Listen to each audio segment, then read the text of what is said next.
What's going on, everyone? My name is Talon Sai and you are watching Sunday GUNDAY. I hope you are all having a great Sunday so far.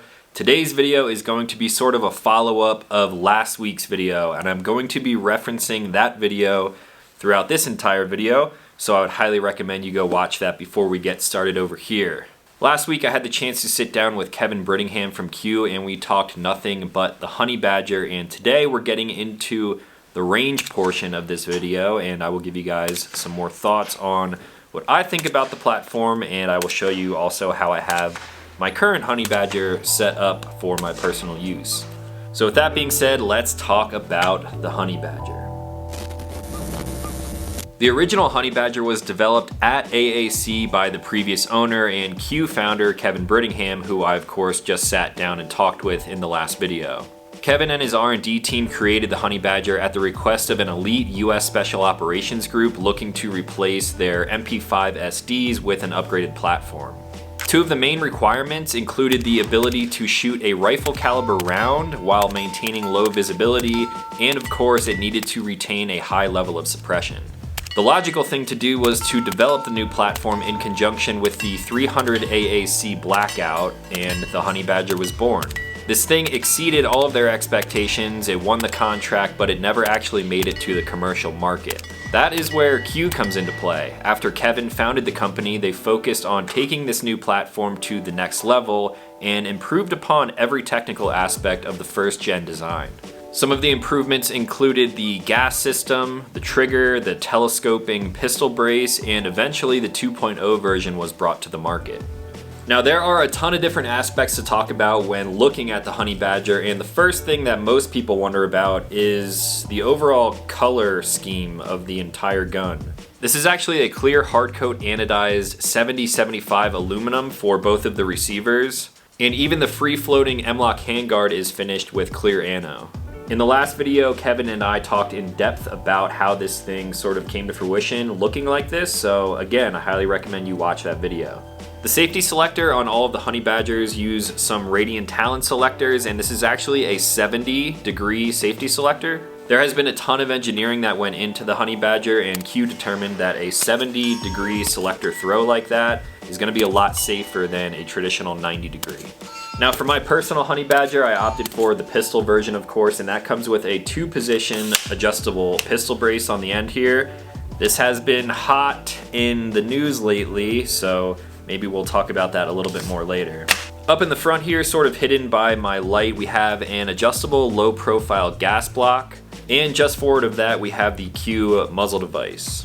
My pistol currently has the Q cherry bomb on here, which is 5/8 by 24 thread, and everything related to Q is all about the tapers. I talked about this in my mini fix video, but these tapers basically allow you to have a tighter lockup when you're running suppressors or any other muzzle device, like this right here is the Q whistle tip. So the tapers of this muzzle device actually line up with tapers on all of their different suppressors out there, as well as the tapers inside of the whistle tip.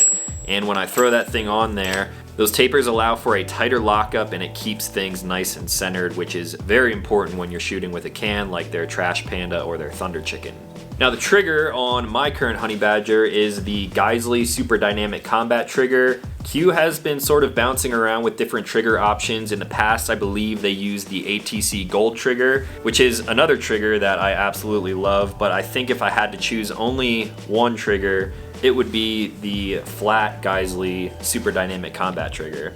Now, if you've been following along to everything that Q has been innovating over the past couple of months and even the past couple of weeks, you will know that they are developing a new trigger for the honey badger platform. I don't have any hands-on experience with that yet, but I will try to get my hands on one and bring you guys some information on that in the future.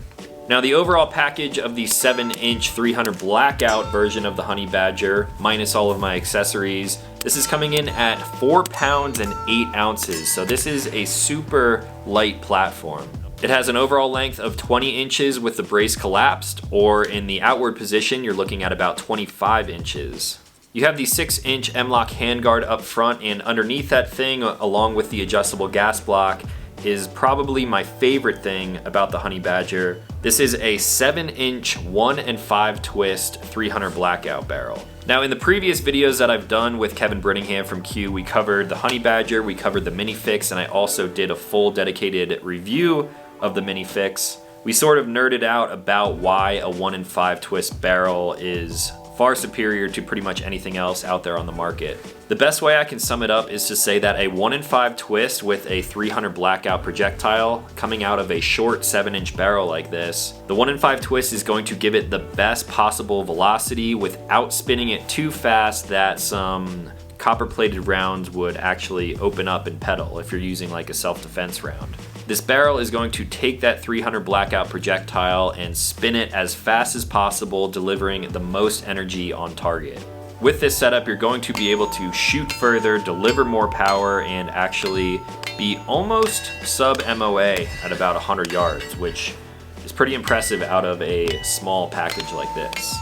So now I will give you guys a quick rundown of how I have my personal Honey Badger set up right here. I have a few accessories, but not too many because, of course, this package is really light and small to begin with, and I wanted to sort of stay on track with that light weight.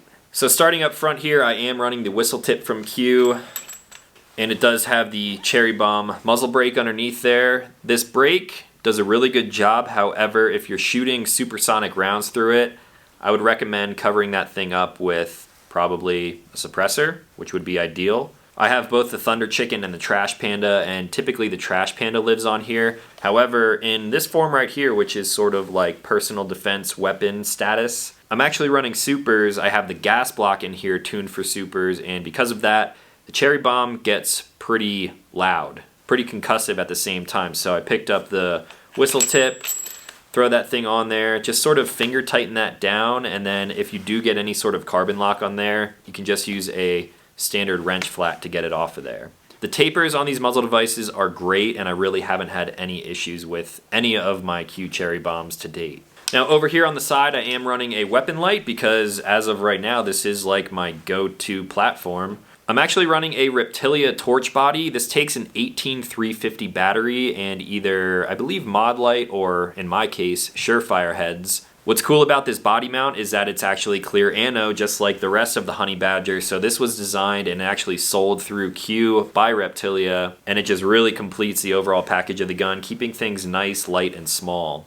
This is the right-hand model. I'm running a Surefire dual fuel head on here with the dual fuel tail switch on there with a tape switch as well. So when I bring this gun up and present out, my thumb falls right on that switch there. Super easy to activate. If for some reason that doesn't work, you have a constant on the switch as well. And then if something drastic goes wrong, I can reach my thumb over and actually get constant on with the side of the light there.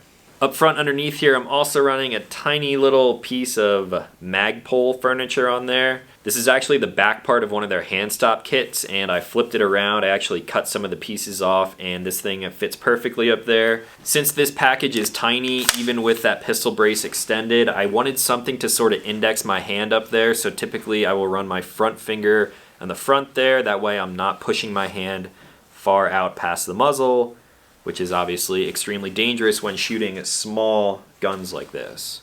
Now moving back just a little bit further, my optic of choice for the Honey Badger right now is the Trijicon RMR. This is an RMO9, which means it is a 1 MOA dot, and I have that thing mounted up to a Scalarworks Leap mount. I have quite a few products from Scalarworks. I believe that it is one of the best mounting options in the industry right now. It has a sort of ratchet design. I can crank that thing off, remove the optic, and then if I crank it back down in the same place, this thing holds zero super well. A lot of people are curious about how I like running a tiny small red dot like this on a sort of rifle pistol style package. And I personally have no issues with it. I'm super used to running RMRs on a lot of my pistols, so when I present this thing out, it just comes natural to me. Super lightweight, nice and small footprint, and it just really fits well with the Honey Badger. Other than that, pretty much everything on this gun is stock as it comes. You have the radiance selector that we talked about. 70-degree throw is super nice. I'm definitely accustomed to this now. We have standard controls on this side of the pistol right here. And then the Honey Badger actually comes standard with a Radiant charging handle on here. This is small, low profile. It's actually branded with Q on the top there, and I haven't had any issues with this. What is nice about this is that it sort of comes up in the back here to match with the upper receiver. That way, if you are shooting suppress, it sort of keeps those gases out of your face. But as long as you're adjusting the gas block in here, I really have had no issues with gases coming back on a platform like this. I'm sure some of you are probably going to ask about the Sling too. I'm not a huge Sling guy. I probably only own 3, and I just keep them on my dedicated go-to either rifle or pistol platforms. This one actually was given to me by my friend Ivan over at Kit Badger. It's an Edgar Sherman designed sling. I have it nice and tight on here. So when I have this thing on and the pistol brace is in its smallest position, it fits around me almost perfectly. It keeps the Honey Badger nice and tight up to my body. And then if I pull the pistol brace out, that actually gives me enough room that I can pull this gun up and shoulder it just like this right here. Now if I want more room, simply pull on that sling and it gets nice and big. You can collapse that pistol brace again and then cinch that up nice and tight, and it goes back to riding like it should. Now the way I have this thing attached is simply with paracord. I have some paracord right up here running through the M-lock, and then I actually ran paracord through the pistol brace on the rear here, tied a knot, and that thing stays nice and secure for me. You do have the option to run a QD mount on the back here, but since the package is so small already, I wanted to extend that double point as far out as possible, so this is what works for me. So now let's get into how this thing shoots. As you can imagine, it shoots really well. This gun has been designed for a few years and they keep coming back with new iterations of it. Like I mentioned, the trigger, that's probably gonna make this thing even better. And the gun shoots really well. I myself am used to shooting small packages like this, but I can see for how some people, they might think the length of pull is a little bit short. That's something that I've just gotten used to over the past couple of years, and it's what I actually prefer now. With the internal mechanism of this gun being a little bit different, the recoil is super manageable. You're shooting typically a pretty big, most likely subsonic 300 blackout round. And then when you suppress that round on top of everything else that this gun has going for it, it is just super manageable. It's a pleasure to shoot, other than it being extremely expensive because 300 blackout. As far as the ergos go, the only thing that I added was of course that little M-lock piece up in the front here to index the front. The pistol grip is coming from Magpul as well. This is their MOE-K grip, so it's really nice and slim. I thought about changing it out, but the more I shot this gun, the more I got used to it. And then in the rear you have the pistol brace, of course, which is super comfortable. Now there was a government agency going after this specific brace on this specific gun not too long ago. And luckily, we came out on top of that. You guys know I don't like to get into politics here on the channel, but I will say that we did a pretty good job of solving that issue. But I will tell you that the fight is not over, so stay in touch with the community and know when attacks on things like this are happening. This brace was designed by SB Tactical. They were in the news quite a bit, and again, luckily, we're doing okay now, but stay vigilant. So my personal Honey Badger, super small, lightweight, and I set it up to be a self-defense option other than a standard pistol, handgun. This has been my go-to for quite a while now, and I think it will continue to be my go-to just because of how I have it set up. It's great for low light, it's great for CQB stuff, it's just super light, maneuverable, I can stash it in a backpack. For the most part, as long as I'm traveling with a vehicle, there's a good chance that this thing can be with me. It is a pistol, so pistol laws apply when it comes to your overall state of the weapon, whether you have a mag loaded, whether you have it chambered, things like that. And in my opinion, this is just the best do-it-all platform out there. It was obviously designed for the Special Operations Forces. However, it can really be put into some practical roles here, even on a civilian side. For my testing so far, this gun is definitely accurate out to about 100 yards. I think I shot out to about 186 when I was down in Texas shooting with my buddy Coleon. Anything out past 150, of course, your pattern is going to sort of open up a little bit, but even with that one MOA dot, I was landing shots on steel that would have been effective out to 186 yards, so this thing definitely gets 5 stars in my book. In total, I definitely have over probably 1,500 to 2,000 rounds through a bunch of different honey badger variants. For my personal honey badger, I have maybe roughly 800 through this one in particular, but I have been able to shoot a wide variety of these guns. What's cool about them is that it's sort of custom.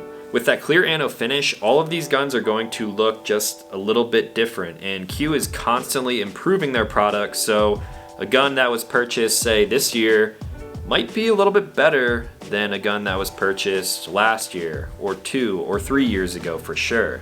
Some of the other variants that I shot were the Honey Badger SD, which Kevin and I talked about last weekend, and that's actually what I shot when I was up there visiting him. The difference between that one is they have a proprietary can that runs underneath a longer handguard. It suppresses super well, probably better than a standard pistol will. But what's cool about the different variants is that you could swap out a pistol brace for the stock and then turn this thing into an SBR. You can actually pull the entire handguard off with this nut in the front here, remove the barrel, and then replace it with the SD version, longer handguard, suppressor underneath there, and then you have a Honey Badger SD pistol. Or you could do both of those options and then have a 2-stamp gun, an SBR, Honey Badger, SD.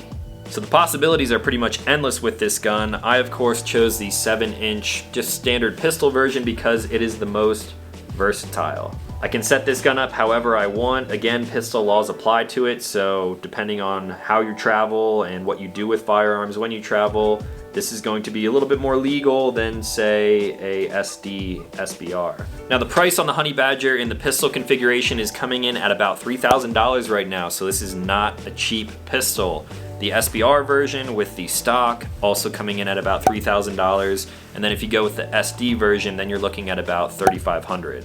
Now I'm not here to talk price and justify any purchases for you guys, although I know a lot of people watch videos like this to justify a purchase that they're about to make or they have already made. But luckily for you guys who are here doing that, I love this thing, I swear by it, I recommend them to a lot of people if you can find them. Q is still a small company, they've only been around for about 4 years and they are having, not difficulties, but it is pretty hard to keep up with production of these things because they're so hot. You've seen these things in video games like Call of Duty and all sorts of Hollywood movies. This is sort of taking the place of the MP5, which is what it was designed for, but it's also taking its place in pop culture. It's just a super iconic gun, and I think pretty much everything that Q has been innovating is going to remain an iconic piece of firearms history for quite a while now. So I know I just threw a bunch of information at you guys pretty quickly, but I believe that's all that I have to say on the Honey Badger right now. If you have any questions about this firearm, mine in particular, or any of their other variants, let me know in the comments down below. I have spent a ton of time with these guns, so I can tell you pretty much anything that you want to know. I do have to give a huge thank you to my friends at Panda Tactical who were able to make this video possible. 300 blackout ammo is super difficult to find, but I messaged my friend Wayne and he actually came up to the range with me, shot some of the Honey Badgers. He also brought up a Sugar Weasel, which is sort of another variant, cheaper version of the Honey Badger. And Panda Tactical supplied all of the ammo for this video, so I can't thank you guys enough for the support. You guys should go check them out over on Instagram and check out their website for all of your 2A needs. So that's all that I had for today. If you guys are new to this channel, consider clicking subscribe. I make new videos every single week. And as always, thank you for watching. I will talk to you in the next one.